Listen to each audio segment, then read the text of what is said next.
kujituma na kujitolea kwa moyo wote ili kuongeza natija au faida kazini, na faida hiyo ndiyo ya kukulipa wewe na wengine wenye bidii kazini. Bidii huzalisha malipo unayolipwa.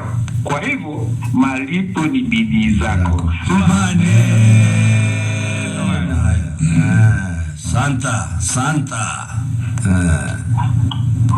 Santa.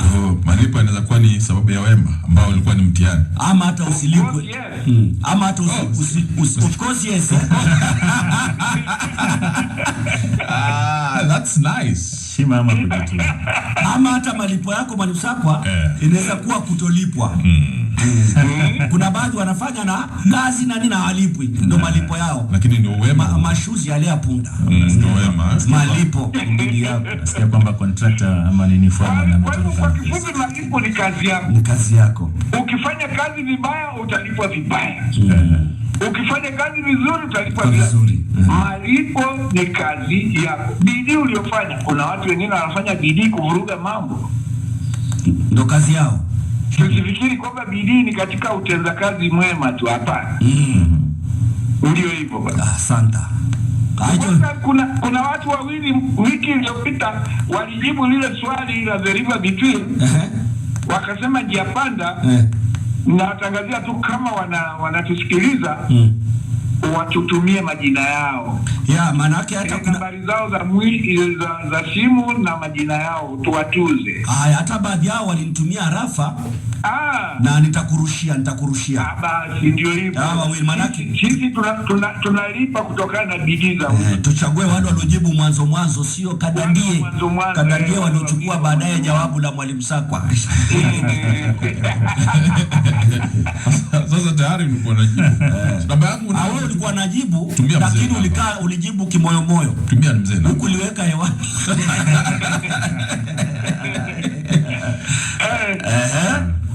Sasa leo Profesa Chinua Achebe wa Nigeria ameandika vitabu vingi tu. Na kitabu chake maarufu zaidi ni Things Fall Apart. Kweli. Je, kinaitwaje katika tafsiri ya Kiswahili? Things Fall Apart. Chinua Achebe. Tafsiri kwa Kiswahili kitabu hicho kinaitwa vipi? Things Fall Apart. Things Fall Apart. Santa. Tafsiriwa pia. Tafsiriwa tulikisoma sana. Things fall apart. Things fall apart. Santa cannot hold. Vijana jinsi watakwambia things anguka nayo. Katika maisha. Naam. Ukimwona mtu yuko mikono mitupu, usidhani hana chochote. Mtu hana kitu chochote mkononi, wewe ukafikiri huyu hana chochote. Si unaona ni mkono mitupu tu. Ana vingi kuliko hata ulivyo navyo. Maisha wema, ana hekima, ana heshima, ana bidii, ana moyo, ana nia, ana matumaini, ana matarajio na anaishi. Wewe unaangalia mkono tu. Ole wako. Dibaji. Asante. Matendo yako ndiyo mateso yako. Kubwa hiyo. Matendo yako ndiyo mateso yako. Dibaji ya pili. Ukitenda matendo yoyote bila busara utateseka. Santa. Ukitenda matendo yoyote bila busara utateseka. Dibaji ya tatu. Tenda wema, lakini wema usizidi uwezo. Wema usizidi uwezo. Usizidi uwezo. Na hii umeisema tangu hapo. Sana. Nimesema, nimeimba, nikarudia, nikaradidi. Wema usizidi uwezo. Dibaji ya nne. Tenda maovu duniani, ungoje kujuta duniani. Tenda mema duniani, ungoje kujuta. Kwa hiyo tutende mawi. Anasema tenda maovu duniani, ujute. Tenda maovu duniani, ungoje kujuta duniani. Na ukitenda mawi mema, ukitenda mema, basi ungoje kufarijika duniani. Asante. Naam. akikupa pumzi, namba 5, Mungu akikupa pumzi usitumie kuvuta shisha tu. Mwalimu Sako unajicheka. Vijana unasikia tu mashashi.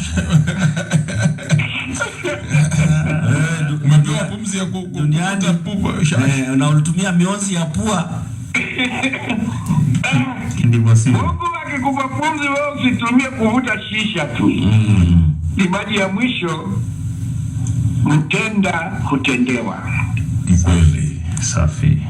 Tenda hutendewa. Kidokezo cha nasaha. Ishi nao wajue. Ishi nao wajue. Ishi nao wajue. Kaa nao, ishi nao wajue.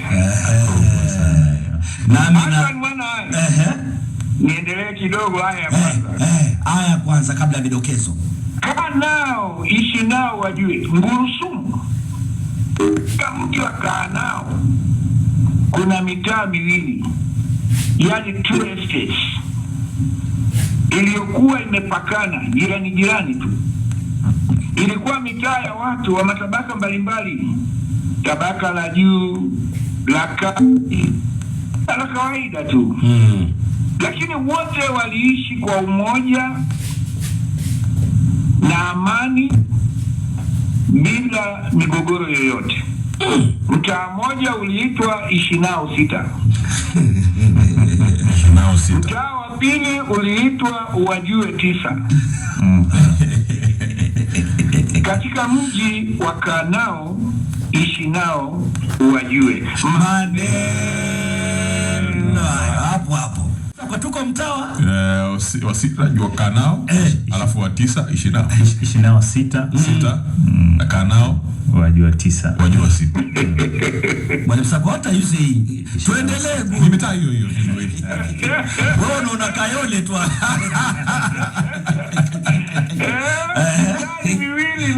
Miwili hapa. Mtaa wa kwanza Ishi nao 6. Ishi nao 6. Mtaa wa pili Wajue 9. Wajue 9. Katika mji gani? Kaa nao. Basi. Kaa nao. Tumetaja Mwalimu Sako. Kaa nao. Kuwa na ujasiri. Jamani Mwalimu Sako. Sema Kaa nao.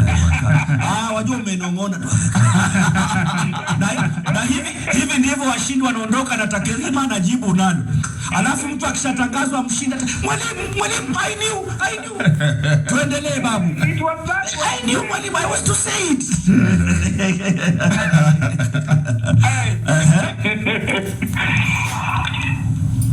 Tunaendelea. Naam. Katika mtaa wa Ishi nao 6. Nyumba nambari 6. Aliishi Bwana Twaumia na familia yake. Mtu mzima aliyejaliwa mali, pesa kwa wingi na roho safi duniani. Mungu alimjalia wema, ukarimu, upole na moyo safi. Akawa yu tayari siku zote kumsaidia mtu yeyote. Watu wengi walienda kwake kuomba misaada walipokuwa na shida mbalimbali, shida za kawaida, naye aliwasaidia wakashukuru. Lakini ngurusumu, kaa nao, ishi nao na uwajue. Naanza kumwona mzee Twaumia, aliumia. Ukarimu wake ulimuumiza. Bwana Twaumia. Twaumia na ukarimu wake. Basi tuache hadithi sasa ndugu Hassan. Hata mimi naona hivyo. Mimi yangu makisio na makadirio yaendani na hii bajeti ya leo. Tuendelee. Siku moja Jumamosi mchana saa 6. Siku kama ya leo saa 6. Naam. Kwenye mtaa ule wa Ishi nao 6. Saa 6. Kwenye nyumba mlango namba 6. Saa 6. Leo ni karandinga ilisimamishwa mbele ya nyumba namba 6. ya Bwana Twaumia. Wanajeshi 6 wenye bunduki mikononi, nimeelewa, na maafisa wa ujasusi 6 wakashuka. Si pikipiki. Mwanajeshi mmoja akafyatua risasi hewani kuwashitua watu, na hakika walishtuka Sana. Bwana Twaumia aliyekuwa sebuleni na familia yake, mke wake na watoto wake, alipotoka nje alishtuka kuona askari wote 6 wamemwelekezea mitutu ya bunduki. Mama na watoto walilia kwa sauti za hofu na wasiwasi. Majirani nao wakaja karibu kushuhudia yanayojiri nyumbani kwa Bwana Twaumia. Gurusumu, kaa nao, ishi nao, uwajue maneno haya. Kiongozi msemaji wa wageni wale wa kutisha akamwambia Twaumia, ni wewe tumekuja kukuchukua, lakini kwanza lazima tusachi na tupekue nyumba yako.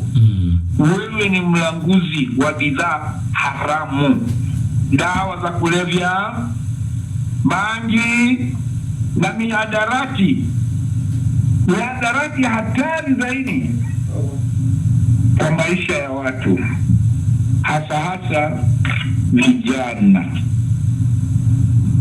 Inua mikono juu.